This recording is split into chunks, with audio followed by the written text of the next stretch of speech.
빛, 광이라고 하는 건 이제 그 어떤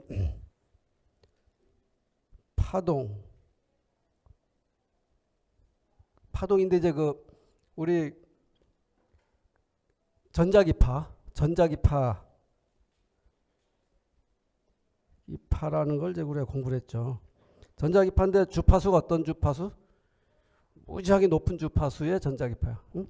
여기 그 주파수가 뭐 한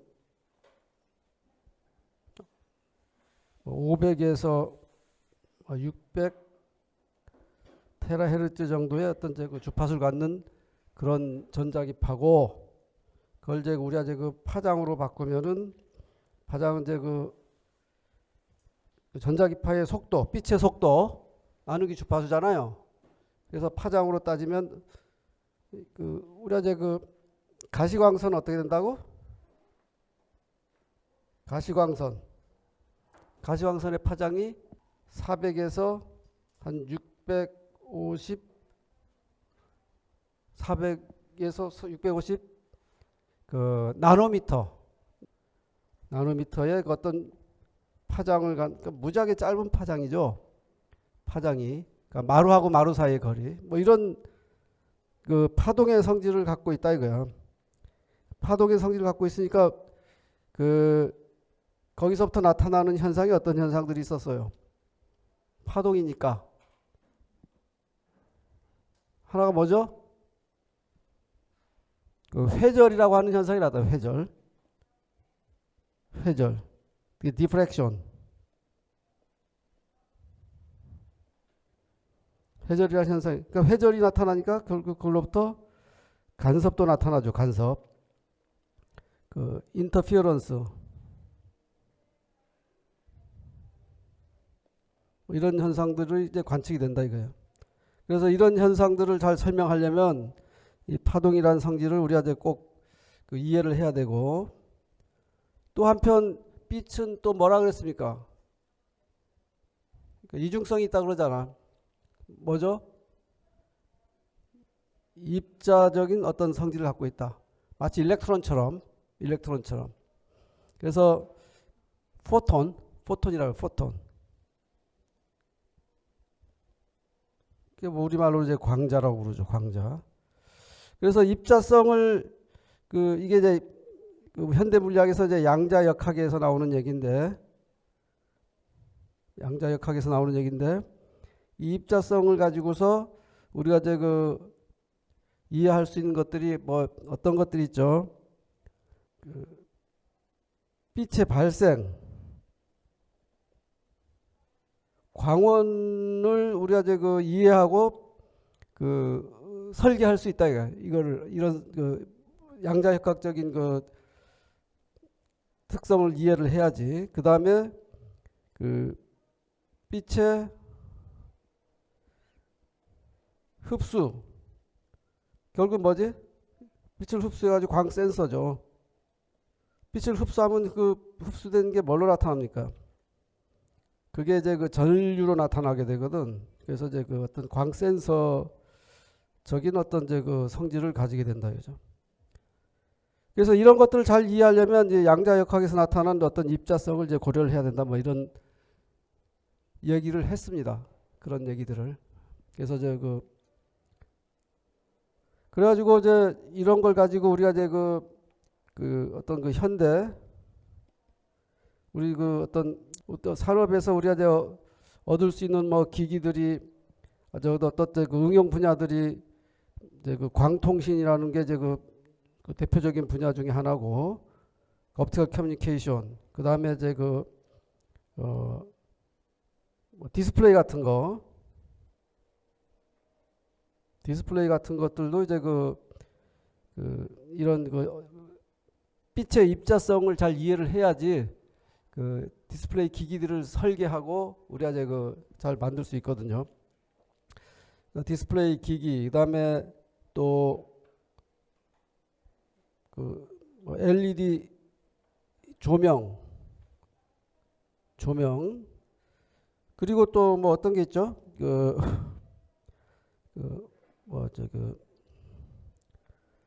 그 레이저. 이제 이거는 이제 그 광원인데, 광원. 뭐 레이저를 이제 그 우리가 이제 그 뭐 여러 가지 용도, 뭐 LED 뭐 레이저 광원 같은 거, 이게 레이저 광원 가지고 우리가 이제 그 일상식 그 생활에서 제일 그 볼 수 있는 게 뭐 레이저 포인터 같은 거, 그죠? 뭐 레이저 포인터. 그러니까 한 방향으로 쌤빛을 내는 거잖아요. 한 방향으로 직진성이 있는 그런 것들이 있다. 그러니까 이제 뭐 레이저 이제 포인터. 그다음에 의료기기들. 의료기기들도 레이저 가지고 만드는 게 많잖아요. 그 저기 그 피부 뭐 점 빼는 뭐 기계라든지 그것뿐만이 아니고 되게 많습니다. 레이저 기기 가지고 이제 그 현대 의학에서 사용하는 의료기기들이. 그래서 이제 그런 것들 상당히 그 여러 가지 그 필요한 분야에 그러니까 우리 이제 과목이 이제 광전장호학이죠. 예, 광전이라는 거. 이걸 이제 또 다른 말로는 이제 그 포토닉스라고도 부르는데요. 뭐 이렇게 부르는 이제 그 어떤 이 학문 분야가 이제 많이 필요하게 된다. 예, 이런 분야가. 그러니까 이걸 가지고서 우리가 이제 지금 얘기한 뭐 이거 외에도 이제 여러 가지 뭐가 많죠. 레이저 광원 가지고 레이저 포인터. 그다음에 이제 그 군사 무기 같은 것들도 군사 무기 또는 이제 그리고 자율주행할 때 사용하는 이제 그 라이더 같은 거. 뭐든지 라이든지 하여튼 그 LIDAR이라는 뭐 이런 거 있죠. 뭐 이런 것도 이제 그 레이저 광원을 이용해야 되고 또 센서가 있어야 되고 이런 것들이 이제 이 광전장호학이라는 어떤 학문을 이제 베이스로 하는 여러 가지 그 분야들이 되겠습니다. 그래서 이제 광전장호학은 이제 한마디로 얘기하면 이제 포톤과 일렉트론 어떤 이제 상호작용을 하는 거야. 작용에 대해서 이해하고 응용하는 어떤 분야죠. 대표적인 분야가 이제 이 광통신 관련된 분야이고, 그래서 이제 이런 옵티컬 커뮤니케이션 분야에 이제 광전장호학이라는 어떤 학문이 이제 기본적인 베이스가 되는 거고요. 이건 이제 지난 시간에 얘기한 건데, 하여튼 조금만 이제 반복하면 우리가 사용하는 옵티컬 커뮤니케이션에 사용하는 빛의 파장은 1550 나노미터인데 이건 아까 얘기한 600 나노미터보다 빨간색이 650 나노미터입니다. 빨간색이 그것보다 한 2배 정도 파장이 길어요. 주파수로 따지면은 빨간색보다 이제 주파수가 한 2분의 1쯤 되죠. 그래서 이제 주파수가 한 193 테라헤르츠란 말이야. 근데 이 주파수는 우리가 이제 모바일 커뮤니케이션에 사용하는 이런 주파수 890메가 또는 뭐 1.8 기가보다 한 10만 배 높은 주파수입니다. 그러니까 이 모바일 커뮤니케이션에 사용하는 요 한 1기가 또는 2기가 대역의 전자기파나 빛이나 다 전자기파예요. 전자기파. 일렉트로마그네틱 웨이브예요. 그래서 이제 단지 이제 주파수가 높을 따름입니다. 그래서 이제 빛이라는 거는 이제 빨간색은 한 650 나노미터, 그다음에 그린은 한 530, 그다음에 블루는 480 나노미터 뭐 이렇게 되는. 그러니까 보라가 한 400 나노미터쯤 돼. 보라색. 파장으로 따지면 그런 정도가 돼요. 그래가지고 이제 우리가 이제 실제 광통신에 사용하는 파장은 요 레드의 한 파장의 2배 정도 되는 요 파장 대역을 이제 많이 사용합니다. 요 파장 대역. 또는 제가 뭐 좀 짧은 거리에는 요 파장 대역을 사용하기도 하고. 그러니까 이 레드보다 더 높은 긴 파장은 우리 눈에 보여요, 안 보여요? 파장이 한 800나노미터쯤 된다. 예를 들면 한 850나노미터쯤 된다. 이 정도 되는 그 빛은 우리 눈에 안 보입니다. 우리 시신경이 감지하지 못하는 파장 대역이에요. 그다음에 이제 한 400나노미터가 한 요쯤에 와 있는데 그거는 이제 보라색이잖아요, 보라색. 보라색. 그러니까 보라색은 이제 파장이 한 400나노미터쯤 되거든. 그래서 이 보라색보다 더 짧은 파장은 우리가 뭐라고 부르는 파장이죠? 바이올렛보다 더 바깥쪽에 더 짧은 파장이라고 그래가지고 그걸 뭐라고 불러요? 자외선. 네? 자외선. 이쪽으로 오면 이제 여기로 오면 여기 자외선이야, 자외선. 요 자외선이고 이거는 이제 파장이 긴 게 아니고 짧죠. 400 나노미터보다 이제 짧습니다. 짧은 파장이 이제 자외선이에요. 그래서 이거는 이제 우리 눈에 안 보인다.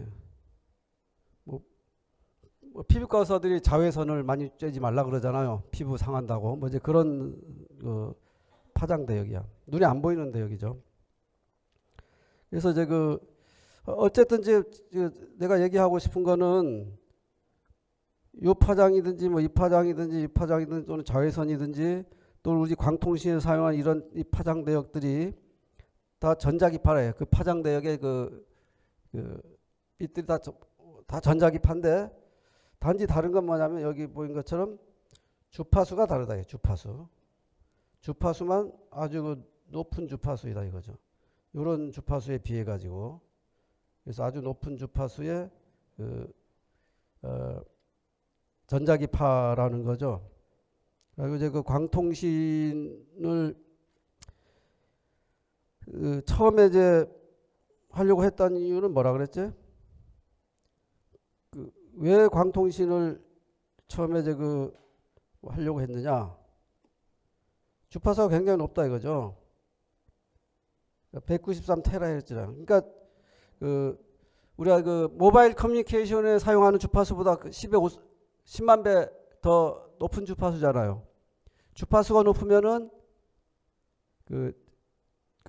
전송 데이터 용량을 거의 그 주파수에 비례해서 높일 수가 있습니다. 대체적으로. 그 이유는 우리가 이제 여기 어떤 이런 캐리어가 있대. 캐리어 이렇게 사인 웨이브가 있는 거죠. 우리가 이제 전자기파에 사인 웨이브가 있으면 우리가 이거를 이제 디지털 커뮤니케이션 할 때 1010 이렇게 해야 될 거 아니야. 그러면 이제 디지털 커뮤니케이션 할 때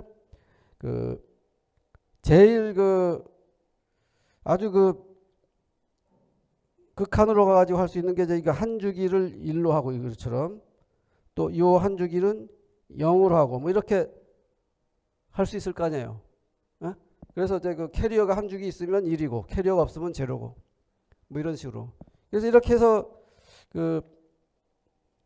얻을 수 있는 비트레이트가 만약에 주파수가 100MHz면 얻을 수 있는 비트레이트는 100Mbps입니다. 최대한. 아무리 잘해도 대략적으로 생각해서. 근데 우리가 이제 한 주기만 가지고 할 수는 없거든.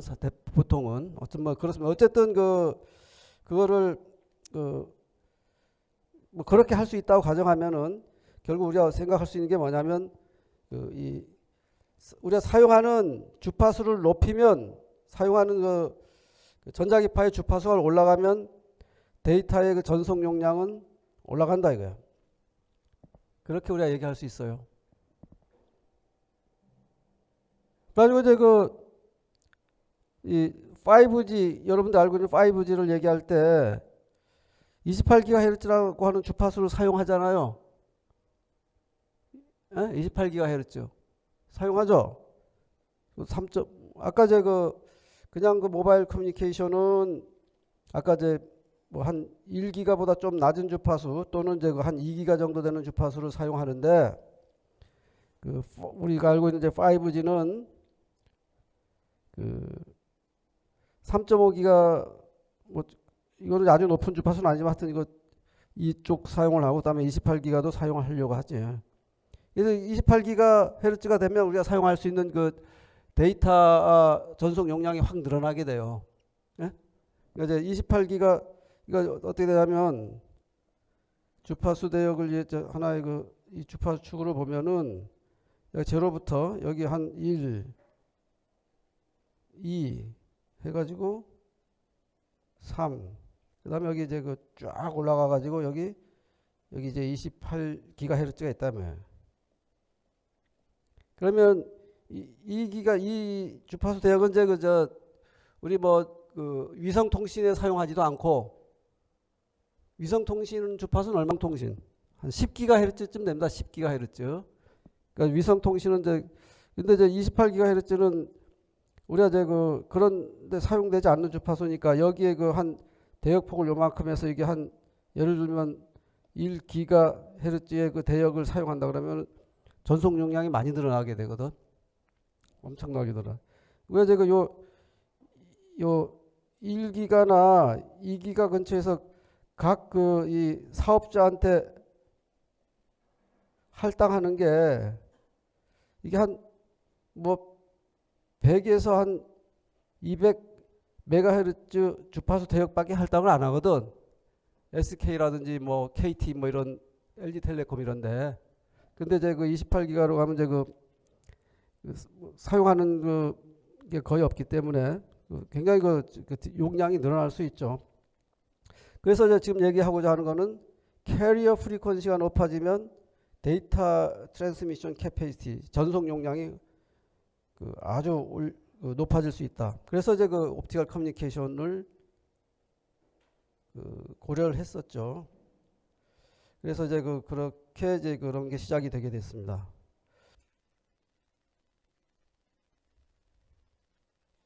그래서 이제 광통신이라고 하는 거는 기본적인 개요를 보면 이렇죠. 그러니까 이제 글라스 파이버, 옵티컬 파이버가 있고, 그럼 이제 글라스 파이버로 빛을 집어넣어야 되잖아. 그럼 여기 라이트 소스가 있어요. 빛을 발생시키는 반도체 레이저가 있습니다. 반도체 레이저가 있고, 그럼 반도체 레이저에 이 디지털 전기 신호를 여기다 넣어요. 그럼 이 디지털 전기 신호에 따라 가지고 이 빛의 세기가 커졌다 작아졌다 하는 빛이 여기 나온다고. 그러면 그거를 이 글래스 파이버로 들어가서 여기서 빛의 세기가 강약 그런 신호가 여기 나오거든요. 여기. 강약 그런 이제 빛의 세기가 밝아졌다 어두워졌다 그게 나온단 말이야. 그거를 이제 여기 센서 디텍터에서 여기 받아가지고 그럼 전기 신호죠. 그럼 전기 신호의 전기 증폭기를 통해서 이제 우리가 이제 디시전 하게 된다고. 뭐 1, 0, 1, 0 이렇게. 그러니까 요 라이트 센서도 디텍터라고 그러고 여기 디텍터는 이제 전기적인 어떤 원재로 판별하는 디텍터를 얘기하는 겁니다. 전기회로. 뭐 이런 식으로 되어 있습니다. 이게 기본적으로. 그래서 우리가 이제 공부할 거는 광섬유에 대해서 좀 공부해야 되고, 그 다음에 이제 라이트 소스, 반도체 레이저, 광통신용 광원의 원리라든지 뭐 이런 거에 대해서 좀 공부해야 되고, 그 다음에 디텍터, 센서, 광 센서에 대한 것을 원리들을 이제 좀 공부하려고 합니다. 그래서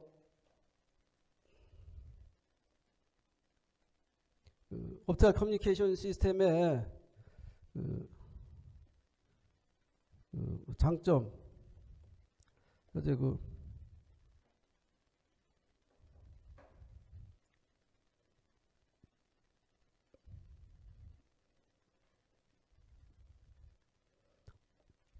광통신의 장점을 보면은 사용하는 파이버가 거의 그냥 머리카락 같아요. 사실 머리카락 같습니다. 파이버 한 가닥이.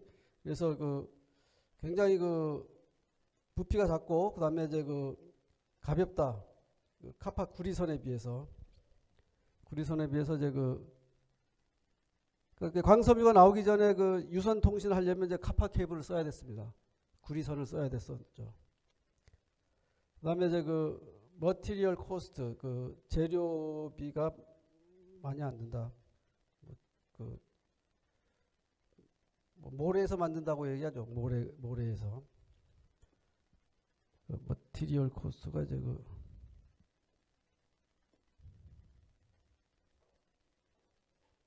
굉장히 그 코스트가 작고, 그다음에 인포메이션 캐패시티, 그 광섬유 한 가닥에 보낼 수 있는 그 정보 용량이 싱글 파이버를 통해서 아까 얘기했지만 테라 bps 이상 전송할 수 있는 그런 기술이 이제 그 개발이 돼 있고요. 그다음에 이제 일렉트리컬 커넥션이 없다. 그 뭐냐면 이제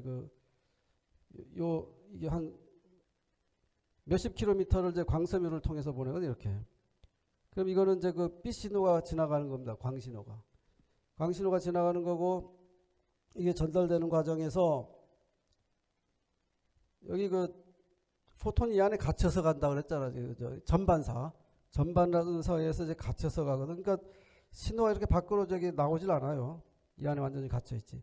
이게 만약 구리선이었으면 어떻게 될까? 구리선이었으면 이 구리선을 통해서 전기 신호가 전달되는 거죠. 그럼 여기 그 전류가 흐르면 전류에서 뭐가 발생해?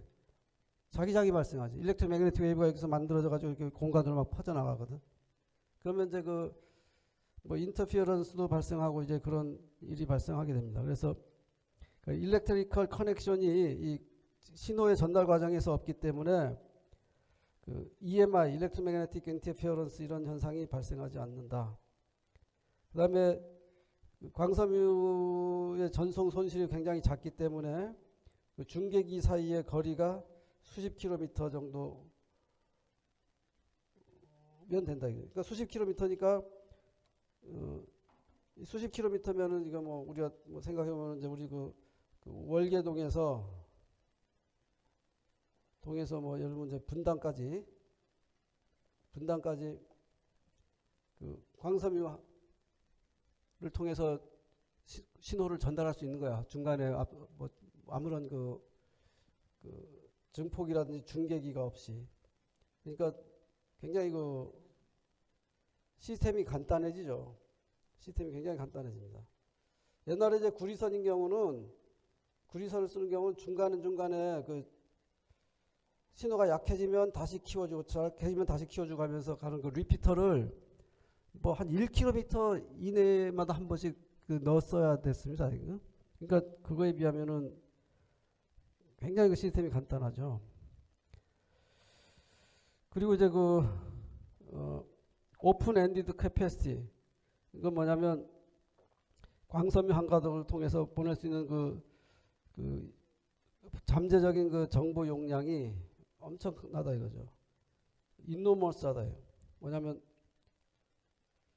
그 파이버 그 케이블을 설치를 하면은, 이그지스팅 파이버 케이블을 통해 설치를 하면은 그 송신기 수신기만 우리가 잘 업그레이드 하면은 그 점점 그 용량을 늘릴 수 있다. 그러니까 무슨 얘기냐면은 뭐 그 파이버 한 가닥에 채널을 10개를 쓰다가 뭐 20개로 늘리고 30개로 늘리고 하는 게 굉장히 좀 수월해요.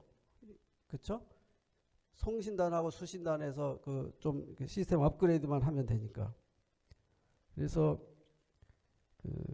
포텐셜 인포메이션 캐패시티가 굉장히 엄청나고, 그다음에 시큐리티 면에서도 이제 유리하다. 신호에 누설이 없거든요. 신호에 누설이 없기 때문에 이거 누가 이제 도청하기 어려워요. 여기서 이게 만약 구리선 같으면은 이 근처에 그 전자기파 감지하는 뭐 어떤 거를 여기 근처에 갖다 대면은 여기 신호를 우리가 이제 도청을 하려면 할 수 있죠. 그 도청하는 과정에서 이 수신자들은 잘 모릅니다, 그거를. 근데 이제 이 광섬유인 경우는 뭐 포톤이 이 안에 갇혀 있기 때문에 도청하기 어려워요. 시큐리티 면에서 이제 광통신이 훨씬 안전하다고 이제 알려져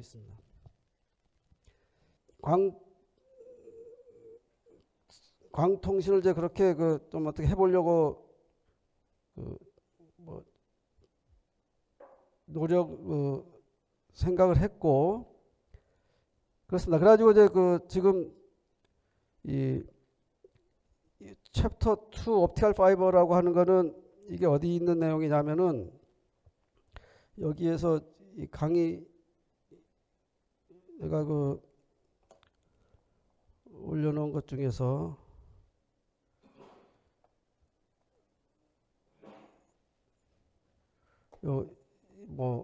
이 PDF 자료가 여기 있습니다. 여기에 있는 내용입니다. 여기서 2장에 있는 내용인데 여기에 이제 2장에 광섬유에 관련된 것들이 쭉 정리가 되어 있거든. 그래서 이제 여러분들이 이걸 다시 한번 참고하기 바라고 어쨌든 여기 있는 내용을 가지고서 여기 챕터 PDF 자료의 2장을 보면은 이제 광섬유에 관련된 얘기인데 근데 이제 거기에 다시 빛에 대해서 또 빛이란 어떤 것이냐에 대한 설명을 다시 한번 좀 반복이 되어 있습니다. 그래서 이제 거기서 얘기하는 거는 빛은 어떤 광선으로도 볼 수 있다. 그래서 번들 오브 레이라 이거예요. 번들 오브 레이. 사실은 이제 번들 오브 레이인데 사실은 이제 여기에 있는 것처럼 어떤 이런 파의 파. 그러니까 여기 이 점선으로 되어 있는 게 이게 이제 마루입니다. 마루. 이 점선으로 이렇게 표시된 게 마루예요. 마루가 이렇게 쭉 있고 마루가 있으면 중간 여기 뭐겠어요? 여기는 골이지 골. 마루골 이렇게 돼 있는 거야. 그거를 우리가 이제 그렇게 해서 이제 요 면을 따라 가지고 어떤 전자기파라고 하는 파도가 쫙 밀려오는 거예요. 전자기파라고 하는 파도가 이 방향으로 이렇게 밀려오는 거예요. 이 방향으로 이렇게 밀려오는 건데 그걸 이제 우리가 어떻게 바라다 보냐면은 어떤 선 이런 광선이 이렇게 쫙 이렇게 하나의 선으로 이렇게 온다고 보는 거지 이렇게. 그러니까 여기에 무수히 많은 선이 있는 거야. 여기 중간중간에 이렇게 무수히 많은 이런 선들이 이렇게 이제 광선이라고 하는 게 밀려온다고 보는 게 이제 이 빛을 어떤 광선으로 보는 겁니다. 광선. 그래서 이제 그렇게 보면은 그때 이제 어떤 이 광선이 이렇게 들어온다 그러면 이제 요 렌즈가 만약 볼록 렌즈가 있으면은 이 각각의 광선들이 이렇게 이제 이 렌즈를 향해서 들어오는 어떤 광선들은 어떤 이렇게 초점을 향해서 이렇게 모이게 된다. 뭐 이런 얘기를 할 수 있죠. 이렇게 하는 걸 이제 기하광학이라고 한다 그러죠. Geometrical Optics. 이렇게 해서 이제 요 광학기기를 해석하는 거를 기하광학이라고 한다고 얘기를 했습니다. 그래서 그런 얘기를 했고, 그래서 이제 그래서 이제 우리가 이제 기하광학으로 볼 때 이 광선이 이렇게 꺾이는 것은 어떤 빛의 색깔에 따라서 다르다. 그러니까 빨간색이냐 또는 이제 블루냐에 따라서 꺾이는 각도가 이렇게 달라진다. 이 방향으로 하든지 또는 이 방향으로 하든지 이렇게 이제 달라지는 성질을 갖고 있다. 그 이유는 빛의 파장이 다르죠. 색깔이 바뀌면 파장이 다르죠. 파장이 바뀌면 요 물질 안에서 빛의 속도가 달라져. 속도. 굴절률이 다르다고 얘기하는데 속도가 달라져. 그거에 의해서 이 안에서 나타나는 어떤 현상을 잘 따져보면은 색깔이 바뀌면 꺾이는 각도가 달라져야 된다. 뭐 이런 걸 알 수 있거든요. 어쨌든 이제 여하튼 현상이 발생하고 이제 그래서 무지개가 우리가 눈에 관측되는 이유가 그거라 그랬지. 비가 오고 나면 이제 이 하늘 공간에 물방울이 엄청나게 많기 때문에 각각의 물방울에서 이제 깎이는 게 빨간 옷주 파란보가 다른 각도로 꺾여서 우리 눈에 보이잖아요. 그러면 이제 그게 하나의 큰 무지개처럼 보이게 됩니다. 이제 그런 거를 이해하려면 빛은 파동이라는 거를 우리가 받아들여야 돼. 빛은 파동이다. 빛은 파동이다라는 거죠. 그래서 이제 그렇게 되고 전자기 그 파이니까 일렉트로매그네틱 웨이브이니까 그 회절이 일어나게 된다. 그래서 이게처럼 이렇게 그 웨이브가 입사를 하는데 여기 어떤 이제 그 이 뭡니까 여기 그 어떤 뭐 하나의 그 뭐 막대기랄까 막대기가 있으면은 아니면 어떤 이제 그 여기 방해물이 하나 있죠. 그러면은 빛이 이렇게 들어오면은 그 요 부분 요 안쪽 부분이 이게 만약 빛이 파동이 아니면 이게 그 이 안쪽 부분에서 이제 그 시꺼매야 되거든. 에? 검해야 된다고. 근데 이제 그 어떤 그 이런 회절이 일어나거든요. 그래서 회절이 일어나서 요쪽이 약간 그 밝아요. 이 방해물의 그 약간 안쪽도. 그래서 우리가 그 빛이 193테라헤르츠인데 이 빛인 경우도 약간의 그 회절이 나타나요. 근데 이제 그 우리가 알고 있는 이제 그 전자기파 1GHz일 때는 요 회절이 더 심하게 나타난다고. 그래가지고 여기 보면은 이제 그 더 심하게 나타나 가지고 이 빛의 세기를 봤을 때 요 여기는 밝고 여기는 완전히 제로가 되는 더 안쪽으로 이렇게 많이 파고 들어오게 됩니다. 이렇게. 그래서 이 같은 걸 이제 회절이 더 심하게 나타나. 그러니까 주파수가 낮을수록 회절이 더 관측이 잘 됩니다. 낮을수록.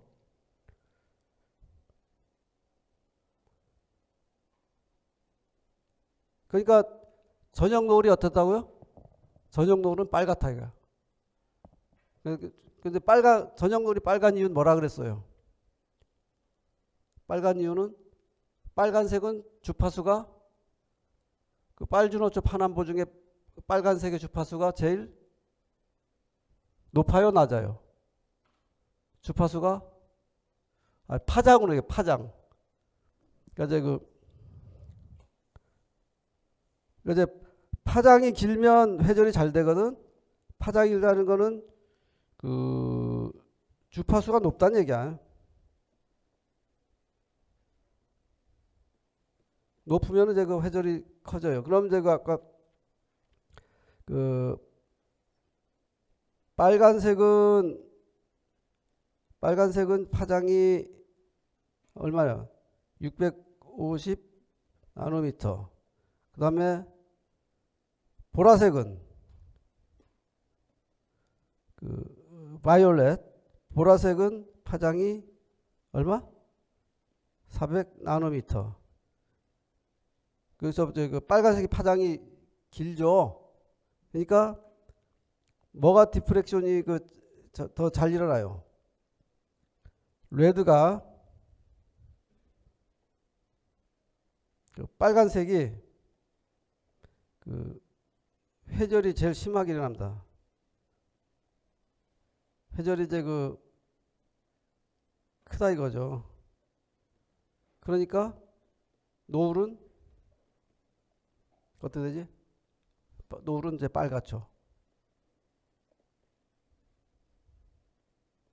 빨갛아요. 노을이. 해가 이제 그 저쪽 그 뒤로 숨는데 그 숨는 해를 우리가 이제 마지막까지 볼 수 있는 그 색깔이 빨간색인 거야. 빨간색은 그 방해물을 이렇게 휘어서 우리 눈에 더 마지막까지 보이게 되거든요. 최종 순간까지. 그러니까 이제 그게 그 빛은 그 전자기파이기 때문에 그렇습니다. 전자기파이기 때문에. 그래서 빛은 전자기파이다. 그 다음에 또 빛은 이제 입자 알갱이다라는 게 또 우리가 이제 그렇게 봐요. 그래서 포톤이다. 그래서 이제 이제 그거를 설명한 그게 이제 아인슈타인의 어떤 이런 이제 포토 일렉트릭 이펙트에 의해서 이제 그 실험에 의해서 이제 설명 좀 입증이 됐습니다. 포톤이라는 성질이. 그래서 그거를 입증할 때 예를 들면 여기 어떤 이제 메탈 플레이트가 있는데 여기 이제 빛을 쪼인단 말이야. 쪼일 때 그 빛의 에너지는 그 빛의 주파수 곱하기 그 플랑크 콘스탄트거든요. 이제 그렇다고 그 누가 그 이론적으로 그 이론을 제시했냐면 누가 제시했어요?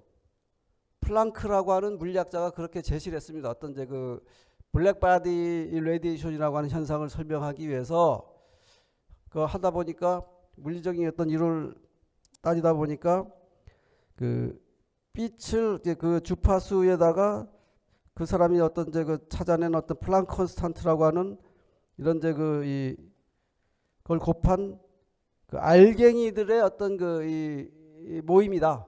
그렇게 볼 수 있다고 이제 그 생각을 했거든. 그래서 보면 이제 그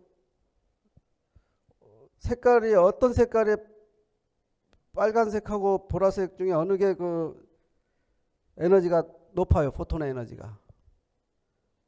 빨간색하고 보라색을 따지면 보라색의 에너지가 높거든. 파장이 짧으니까 주파수가 높잖아요. 응? 그러니까 보라색의 에너지가 더 높아. 그래서 이 어떤 이제 메탈 플레이트에 예를 들면 이제 그 빨간색을 아무리 쪼여도 전류가 흐르지 않아. 빨간색 예를 들면 어떤 플레이트 이 메탈 금속체에 보니까 근데 이제 그 보라색은 약하게 쪼여도 약한 전류가 흘러.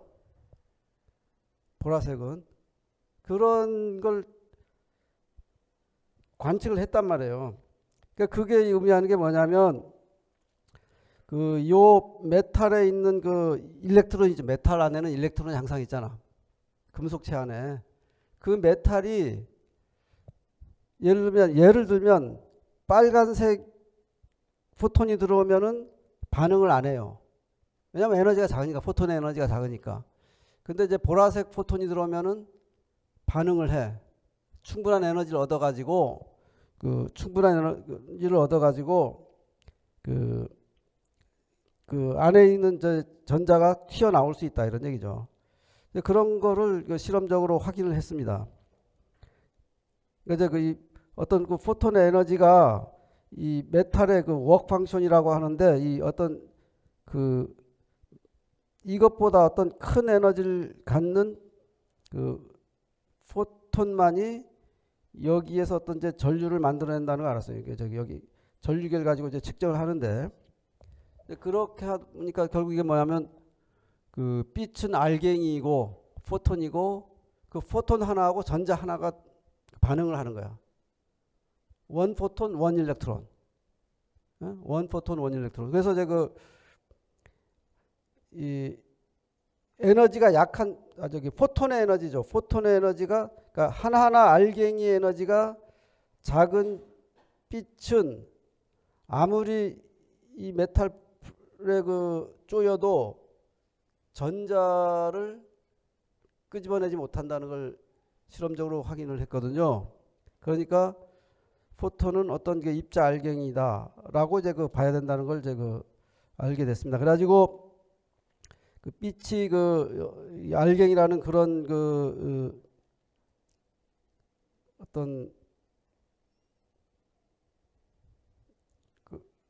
어떤 현대 물리학적인 이해를 가지고서 우리가 할 수 있는 것들이 뭐 레이저 소스라든지 또는 이제 광 센서 디텍터, 그다음에 솔라셀, 그죠, 태양 전지, 뭐 여러 가지 그런 것들을 우리가 이제 이해하고 이제 그거를 이제 설계할 수 있게 된 거죠. 그런 것들을 만들어낼 수 있게 된 겁니다. 그래서 그런 것들을 잘 이해하고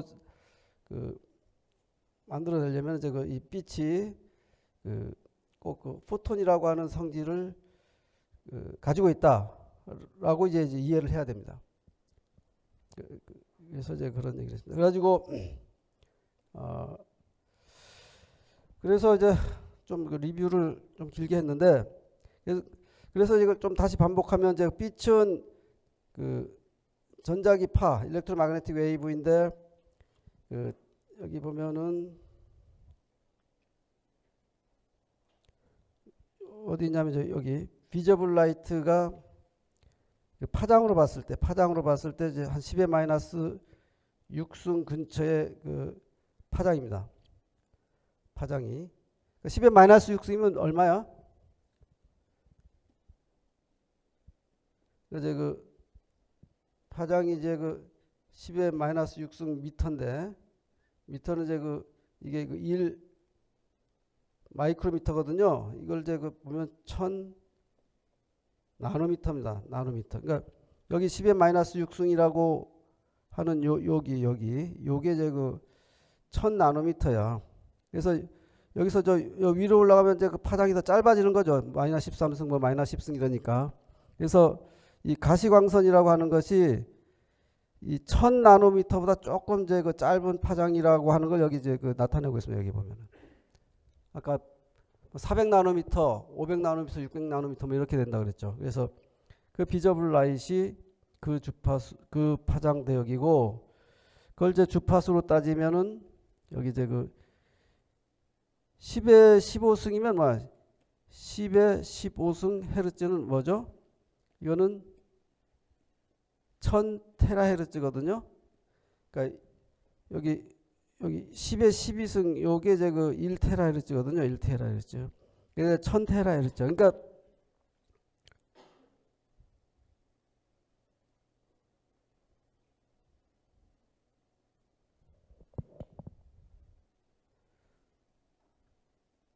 천 테라헤르츠니까 가만 있어봐라.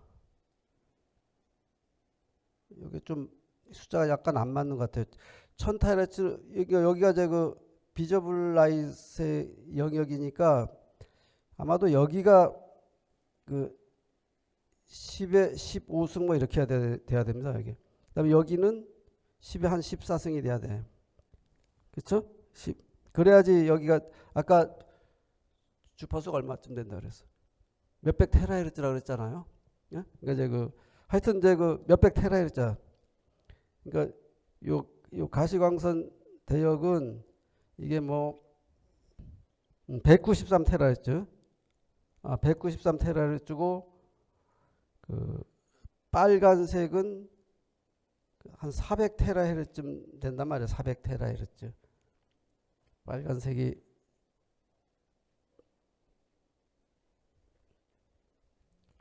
여기 이제 요 대역은 이제 수백 테라헤르츠가 돼야 되거든요. 그래서 이게 과시광선 대역이고, 여기에 보면은 마이크로웨이브 대역은 주파수가 10의 9승 기가헤르츠 1기가헤르츠에서 여기가 이제 10기가거든요. 10기가. 뭐 또 10기가보다 더 큰 대역도 있죠. 그래서 그게 마이크로웨이브 대역이고, 그다음에 여기 이제 우리가 보통 이제 여기 얘기할 때는 이제 주파수를 가지고 얘기하니까 라디오 프리퀀시는 이제 1메가헤르츠부터 여기가 얼마 여기가 이제 100메가헤르츠지. 100메가헤르츠 뭐 이렇게. 여기는 이제 라디오, 우리가 라디오 방송에 쓰는 거. FM 방송.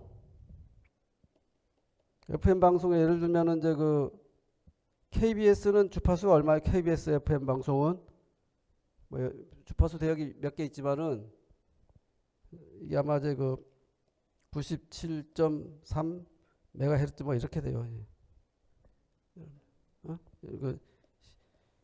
CBS는 98.1 메가헤르츠거든. 뭐 이렇게 이제 메가헤르츠 뭐 이 정도 됩니다. SBS는 뭐 100 얼마지? 3.5 메가헤르츠인가? 뭐 이런 식으로 한 80에서 110 메가헤르츠 그 근처가 FM 방송 대역이에요. 그다음에 이제 AM 앰플리튜드 모듈레이션 하는 이제 대역은 이제 킬로헤르츠, 수백 킬로헤르츠 뭐 이렇게. 그래서 이제 주파수 대역들이 이렇게 다르거든. 그래서 그거에 대응되는 이제 포톤의 에너지들이 여기 쭉 줄로 해서 뭐 이렇게 표시가 돼 있고 그래요. 그래서 이게 주파수가 다르고 또는 이제 파장이 다른데, 그러니까 이제 여기 보면 이제 파장도 다르고 이게 주파수가 다르고 파장이 다른데, 이 마이크로웨이브나 라디오 프리퀀시나 또는 이제 그 이 비저블 라이트, 가시광선이나 뭐 엑스레이, 감마레이 이런 것들도 다 전자기파입니다. 전자기파. 주파수만 다른 전자기파야. 근데 이제 주파수가 높으면 어떤 성질이 더 두드러져요? 주파수가 높으면 회절 성질이 약해집니다. 회절성이. 예? 회절성이 약해진다고. 그러니까 이제 그 이 엑스레이나 감마레이 가지고 우리 몸에 그 들어있는 그 형상을 잘 볼 수 있잖아요. 뼈의 모양이라든지 이런 것들. 직진성이 좋아. 그래서 이제 그 뼈가 있는 영역만 있으면은 회절이 거의 안 일어나고 쫙 지나간다 이거. 예를 들면 뭐 이제 그렇게 해가지고 이제 그 모양을 보는 겁니다. 다 전자기파다 이거죠. 그래서 이제 그 빛은 전자기파다. 그래가지고 우리가 이제 그 이동통신에 사용하는 주파수는 1GHz인데 그걸 이제 그 파장으로 바꿔오면 한 0.3m. 그다음에 이제 빨간색은 650 나노미터인데 650 나노미터인데 그걸 주파수로 바꿔오면 한 460 테라헤르츠. 그래서 이 주파수가 이제 그 상당히 차이 나는 그 전자기파이다 이거죠. 그래서 이제 그 빛은 그 일렉트로매그네틱 웨이브다. 특히 이제 벡터 웨이브입니다. 벡터 웨이브라고 그거를 이제 그 여기 그 하나 이거 횡파야 횡파. 여기 보면 횡파죠. 그래가지고 이제 그 여기 사인파처럼 이렇게 그려놨잖아 사인파. 그래서 사인파가 이렇게 돼 있고 웨이브니까 어떻게 돼? 웨이브니까 어느 한 순간에 이런 모양인데 그 공간상에 보면 시간이 지나면 어떻게 됩니까 이게? 옮겨가지. 그러니까 이거 웨이브니까 그 한 주기가 지나면 요 마루가 어디로 가 있어? 여기 마루가 쫙 옮겨가지고 여기 와 있게 됩니다. 한 파장만큼 옮겨간다고 한 주기 동안에. 한 주기 동안에 여기 이게 한 파장 옮겨가요. 여기 있는 사람이 여기 어떤 누가 서서 보면 웨이브가 자기를 향해서 계속 오고 있잖아. 에? 그러니까 여기서 이 전기장을 측정하면 어떻게 될까? 한 주기 동안 커졌다, 작아지다, 벡터 방향이 반대로 갔다, 다시 돌아온다. 그게 한 주기 동안 일어난다고. 그러니까 여기 누가 서서 보면은 여기 어떤 사람이 여기 서서 측정하잖아요. 측정하면은 이 전자기 일렉트릭 필드가 커졌다, 작아졌다 이렇게 진동하고 있는 걸 느끼게 됩니다. 그 진동의 주기가 이 파장이 한번 지나가는 시간하고 같은 거예요. 그래서 이제 근데 이제 그 벡터파입니다. 벡터파. 그래서 일렉트로매그네틱. 그러니까 전기장만 존재하는 게 아니고 그 전기장하고 이 수직인 방향으로 매그네틱 필드가 존재하고 있다. 전기장, 자기장이 같이 존재하는 거야. 그래서 자기장은 누가 여기서 보면은 자기장 벡터는 이렇게 진동하고 이렇게 진동하고 있고, 여기서 보면 전기장은 이렇게 진동하고 있는 겁니다. 여기서 보면 아니고 같은 위치죠. 같은 위치야. 같은 위치에서 보면 전기장은 이렇게 진동하고 있고 자기장은 그거의 수직인 방향으로 이렇게 진동하고 있게 됩니다. 그렇게 되고요. 그래서 이제 우리가 이제 전자기학에서 우리가 이제 여러분들이 공부한 것이 뭐가 있냐면 일렉트릭 필드가 요 벡터 방향이면 만약 매그네틱 필드 벡터가 이 방향이면은 그 파동 전자기파의 그 진행 방향은 요 방향이 된다. 무슨 법칙이죠 이게? 요게 오른손 법칙이잖아. 그래서 우리가 오른손에 그 4개 손가락을 여기 전기장으로부터 이제 자기장으로 이렇게 그 휘감을 때 그 엄지 손가락의 방향이 요 전파 방향이 돼야 됩니다. 그래서 여기 보면 그래요. 여기 보면은 이제 이 전기장 벡터 방향 요 방향이잖아, 이 방향. 근데 자기장이 요 방향이죠. 그러면은 전파 방향은 Z축 방향이야. 근데 만약에 이제 그 전기장 벡터 방향이 이렇게 뒤집어져, 여기처럼 이렇게 뒤집어져 있다, 이렇게. 어느 순간에 뒤집어질 거 아닙니까? 뒤집어지면 매그네틱 필드도 이렇게 원래 여기에서 비해 가지고 이렇게 뒤집어져야 돼. 그러면 이 오른손 법칙을 계속 만족하잖아요. 그래서 요 일렉트릭 필드가 요 방향으로 오면 이 마그네틱 필드는 이 방향으로 가면 된다. 벡터 방향이. 그럼 이제 전파 방향은 이 방향이죠, 여전히. 그래서 이 전기장 벡터의 방향, 그다음에 자기장 벡터의 방향하고 전파 방향은 오른손 법칙을 따르고 있다. 따르게 된다. 이건 이제 그 전자기학 그 이론에서 나오는 얘기입니다. 그래서 근데 요같이 그 벡터 방향이 그 전기장의 벡터 방향이 이제 그 어떤 그 예를 들면 여기는 무슨 어느 축 방향을 향하고 있어요. 이 그림 보면 y축 방향이죠. y축 방향. 하여튼 플러스 y 아니면 마이너스 y 리니어하잖아요. 그래서 그 같은 거를 이제 리니어 폴라리제이션이라고 얘기를 해요. 리니어 폴라리제이션. 선형 편광이라. 태양에서 오는 빛은 어떻게 되죠? 태양에서 오는 빛은 이게 y축 방향도 존재하고 x축 방향도 존재하고 또는 뭐 대각선 방향도 존재하고 막 섞여 있어요. 온갖 이 벡터 방향이. 그럼 이제 그 섞여 있는 것 중에 이 y축 방향으로 돼 있는 그 편광을 얻으려면 어떻게 해야 되지? 편광판을 쓰면 돼. 편광판. 뭐 운모 같은 거 그런 걸 써서 어느 벡터 방향으로 향하는 전기장만 우리가 이제 걸러낼 수 있거든요. 그러면 이제 그 같은 그 어느 한 축 벡터 방향만 갖고 있는 그 빛을 얻을 수가 있게 됩니다. 그래서 이 같은 걸 이제 리니어 폴라리제이션이라고 그러고 또 이제 그 광학기기를 잘 조절하면은 잘 하면은 그 일렉트릭 필드의 벡터 방향이 일렉트릭 필드의 그 벡터 방향이 이처럼 이렇게 됐다가 공간적으로 보면 이제 일렉트릭 필드 벡터 방향이 요 Z축을 따라 가지고 이렇게 막 나선형으로 이제 이 벡터의 끝을 보면 벡터의 끝이 이렇게 그 나선형을 이루고 있는 그런 형태가 되도록 만들 수 있습니다. 그런 그 형태를 얻을 수 있어요. 그러면 이제 이거를 그 서큘러 폴라리제이션이라고 얘기합니다. 원형 편광. 그래서 그건 서큘러 폴라리제이션이라고 얘기합니다. 그다음에 인터피어런스. 영의 그 실험.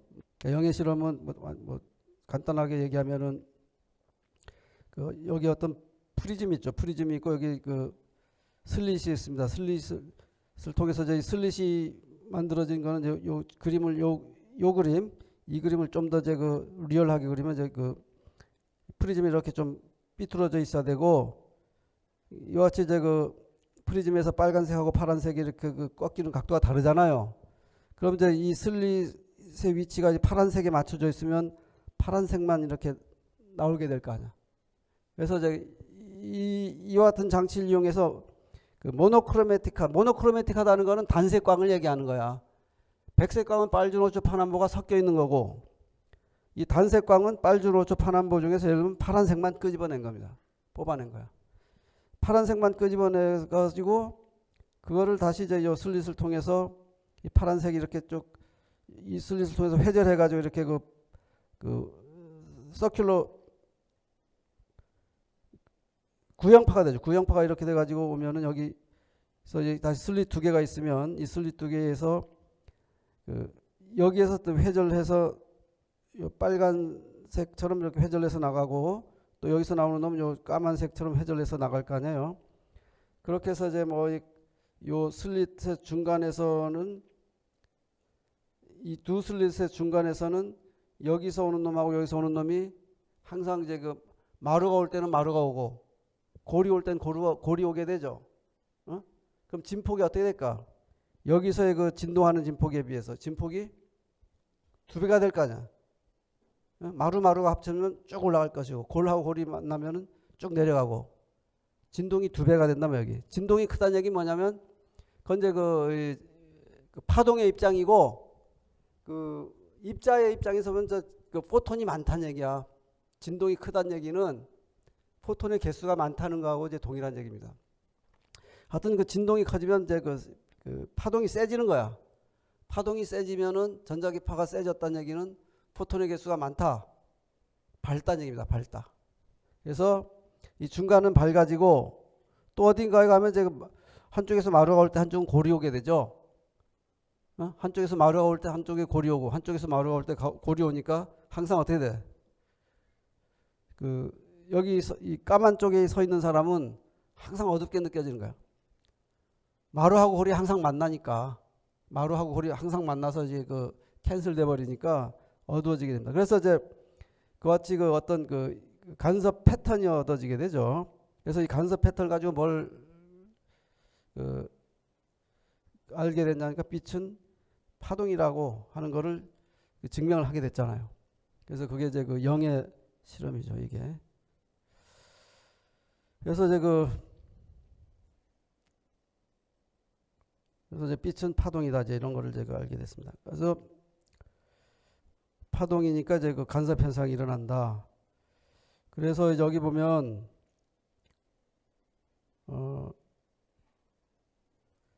그래가지고 이제 어떤 아주 얇은 유리가 있어요. 얇은 유리가 있어가지고 얇은 유리가 있으면은 이게 어떤 빛이 들어오거든요. 빛이 들어와서 보니까 어떤 때는 세게 반사가 일어나고 어떤 때는 반사가 안 일어나. 그래서 그 이유가 뭐냐면은 요 유리, 얇은 유리의 두께에 따라서 그렇게 됩니다. 얇은 유리의 두께에 따라서. 그래서 이제 그 얘기를 하기 전에 우리가 이제 여기 글래스가 있습니다. 글래스가 여기 있고, 그래서 글래스의 굴절률이 보통 1.5쯤으로 알려져 있습니다. 이제 글래스는 이산화 규소인데요. 우리가 보통 알고 있는 모래야, 모래. 해변가에 있는 모래 있죠. 모래가 이 실리콘 다이옥사이드가 주 성분이거든요. 그래서 이제 그걸 아주 잘 녹여가지고 순수한 어떤 요 실리콘 다이옥사이드 이산화 규소만의 아주 순수한 어떤 물질을 잘 만들어내면 그게 유리가 되는 거죠. 글라스가 되는 건데, 여기 이제 공기에서 글라스로 이렇게 빛이 들어온단 말이에요. 이렇게 빛이 들어왔을 때 이게 이제 공기의 굴절률은 1이고 유리의 굴절은 1.5니까 여기 이제 무슨 반사가 일어나게 됩니다. 4% 정도. 그래서 이제 그 반사는 에어에서 글라스로 들어올 때, 공기에서 글라스로 입사할 때 반사율은 공기의 굴절률에 글라스 굴절을 더한 것분에 공기 굴절률에서 글라스 굴절을 뺀 거라는 공식에 의해서 얻어지게 됩니다. 이거는 전자기학에서 우리가 이제 알고 있는 공식인데, 그래서 보면은 마이너스 5분의 1 정도의 이 반사율이 얻어져요. 마이너스 5분의 1. 그러면 마이너스 5분의 1을 제곱한 게 이제 빛의 세기거든요. 그래서 빛의 세기로 파워로 보면은 그거의 제곱이니까 25분의 1이 그게 한 4% 정도 됩니다. 그래서 이 4% 정도 이제 반사가 일어나는데, 근데 이제 이게 마이너스야, 마이너스. 그러니까 이건 뭐냐면 이제 전기장을 기준으로 하는 거는 일렉트릭 필드를 기준으로 해서 마이너스 5분의 1이라는 건 뭐냐면, 여기 보면 이제 요 빨간색으로 표시된 전기장 벡터가 입사를 하는 거야. 빨간색으로 입사했을 때 이 반사된 거는 벡터 방향이 반대가 되면서 이제 5분의 1만큼이 반사되는 거거든요. 그렇게 되는 거야. 그래서 그게 마이너스 5분의 1이고, 거꾸로 이제 글래스에서 에어로 입사할 때, 그러니까 여기서 요 방향으로 입사하는 거죠. 요 방향. 이렇게 입사할 때는 반사율이 플러스 5분의 1이 될 거 아닙니까? 이 공식을 보면 그렇죠. 이 공식을 보면 요 분자가 뒤바뀌니까. 플러스 5분의 1이에요. 그러니까 이거는 어떻게 되냐면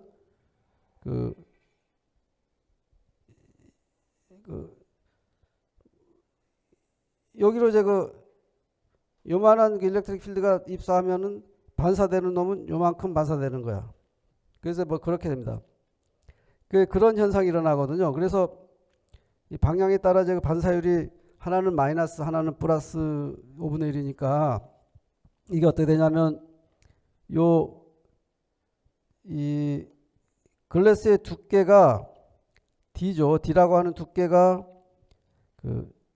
M 라무다 파장의 정수배 더하기 반파장이면 어떻게 됩니까?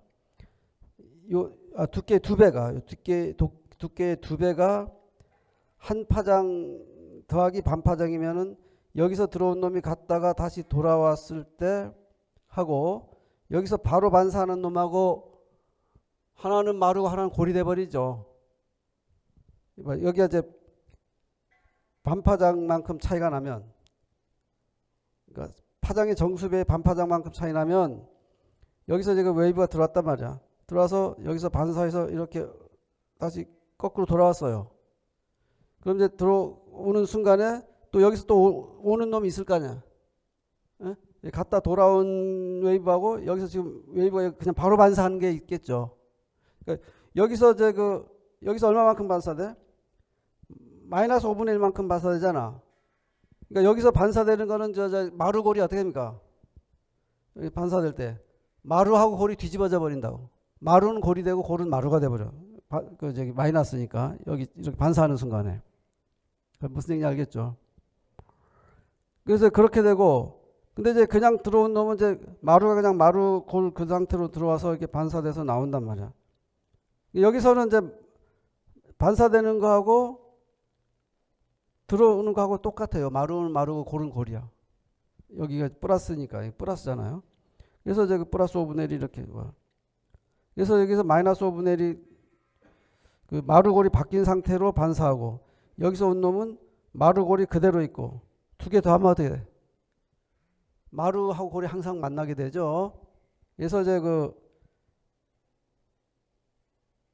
이 경우, 그러니까 이제 여기 파장의 정수배인 경우, 파장의 정수배인 경우는 여기서 반사되는 건 마루골이 바뀌고, 여기 이제 갔다가 돌아오는 놈은 어때?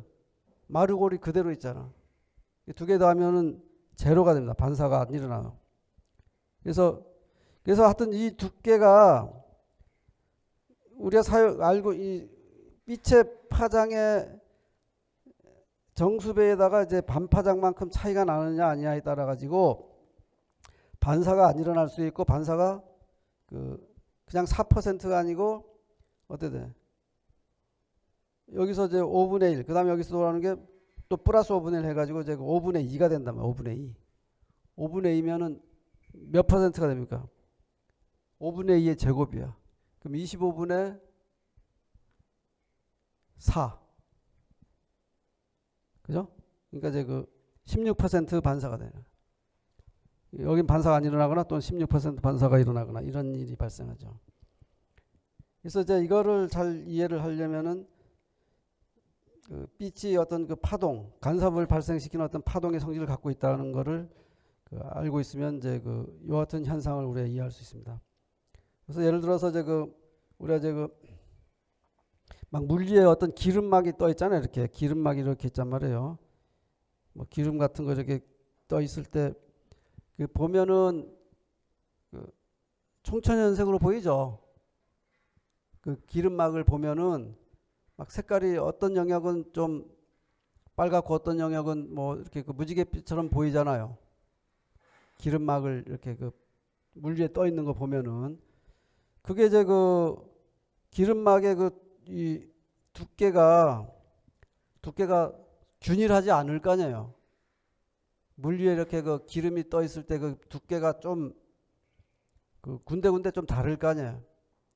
그러면 이제 빛의 색깔이 다르면 파장이 달라지지. 예? 파장이 달라지니까 어떤 파장은 이제 파장의 정수배인 조건을 만족하고, 어떤 파장은 파장의 정수배 더하기 반파장의 조건을 만족하는 그런 게 이제 달라질 거야. 위치에 따라서. 그래서 이제 요 위치에 따라서 좀 색깔이 달라지는 이런 걸 우리가 이제 관측을 할 수가 있습니다. 그래서 이제 빛은 이제 웨이브다, 이제 이런 성질을 우리가 지금 이해를 하게 됐죠. 그래서 어쨌든 이제 광섬유에 대해서 우리가 이제 얘기를 해야 되는데, 옵티컬 파이버. 그래서 옵티컬 파이버를 이제 우리가 얘기할 때는 이제 빛은 어떤 파동이라는 성질을 가지고서 설명을 하게 됩니다. 파동. 또는 이제 그 기하광학적으로 얘기를 할 수 있고, 그 레이의 성질을 가지고 설명할 수도 있고. 그래서 이제 그 광섬유라고 하는 이제 이 보면은 이제 그 유리인데, 유리대롱인데 그 직경이 125 마이크로미터, 그러니까 0.1mm 정도 돼요. 0.1mm. 0.1mm니까 얼마나 그 얇은지 알겠죠. 그래서 머리카락 비슷하다고 생각하면 됩니다.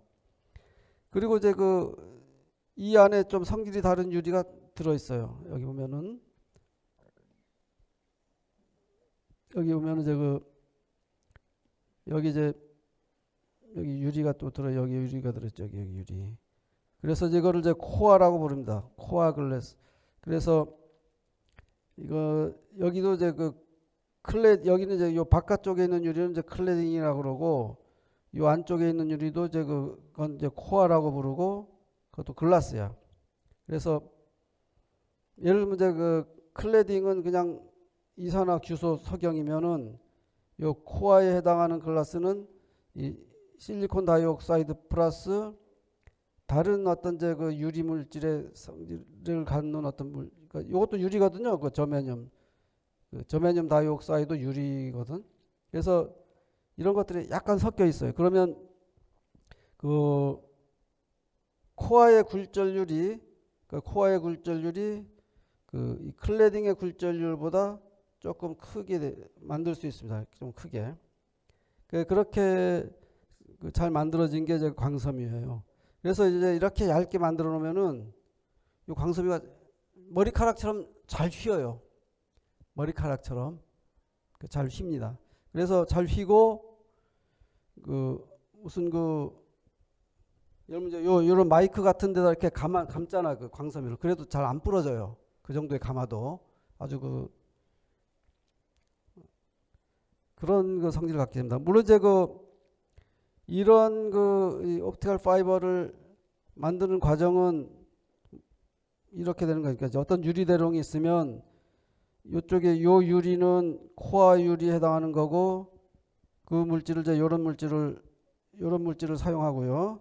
그다음에 요 바깥쪽은 그 클레딩에 해당하는 유리인데 그냥 뭐 실리콘 다이옥사이드인데 이제 그거에 이거 12.5cm, 여기는 그 비율로 따지면 이제 1cm 뭐 이렇게, 이런 이제 유리대롱을 길게 뭐 처음에 만들어. 그 다음에 이걸 어떻게 하면 주변에서 열을 가면서 쭉 잡아 끌어요. 그럼 마치 엿가락 늘어나듯이, 또는 숯하면 하는 장인들이 얇은 면을 만들어야죠. 면자락을. 그거 하듯이 이렇게 쭉 공학적으로 기계를 잘 만들어서 끌어내면은 이런 이제 아주 유리 섬유 형태로 만들어지게 됩니다. 그래서 그걸 이제 광섬유라고 불러요. 그래서 이런 광섬유를 잘 만들면은 나중에 좀 더 얘기하겠지만 어떤 이제 전반사라고 하는 성질에 의해서 이 코어 안으로 빛을 이 코어 안으로 빛을 어떻게든지 잘 집어넣으면은 그 다음에 적당한 조건에 의해서 이 안에 갇혀가지고 이 수십 킬로미터를 손실이 굉장히 작은 상태로 이제 전달이 되게 됩니다. 전달이 되게 돼요. 그래서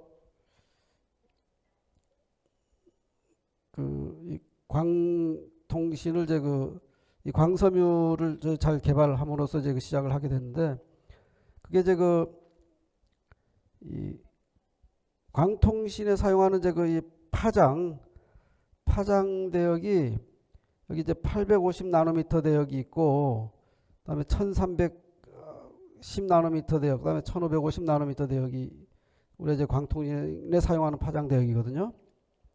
그래서 이 850 나노미터 파장은 우리 빨간색이나 보라색보다는 좀 긴 파장입니다, 이게. 그다음에 그래가지고 요 파장 대역을 뭐라고 부르냐면 이제 근적외선이라고 불러요. Near Infrared. 근적외선이란 근적외선보다 더 높은 그 파장은 뭐라고 그래요? 원적외선이에요. 원적외선. 원적외선. 그거는 파장이 얼마쯤 돼? 이건 근적외선이고 여기 더 멀리 가면은 원적외선인데 이거는 이제 그 파장이 한 10 마이크로미터 뭐 이 정도 되는 어떤 파장이야. 그 저기 저 무슨 CO2 레이저 같은 거, CO2 레이저. 그 이산화탄소 레이저가 있거든요. 여러분들 저기 저 피부과 가면 이산화탄소 레이저가 있어요. CO2 레이저. 어? CO2 레이저 뭐 이렇게 그 몇 개 그 뭐 전 빼는 기기 몇 개 그 기기 설명하면서 거기 이건 CO2 레이저도 우리 있고 뭐 먼 레이저도 있다고 얘기를 하거든. 그래서 이제 그게 원적외선이고 이건 열선이야, 열선. 우리 이제 그 열을 느끼는 그 파장입니다. 뜨겁게 느끼는 거. 그래서 원적외선 가지고 뭐 의료기기를 많이 만들죠. 의료기기들. 무슨 그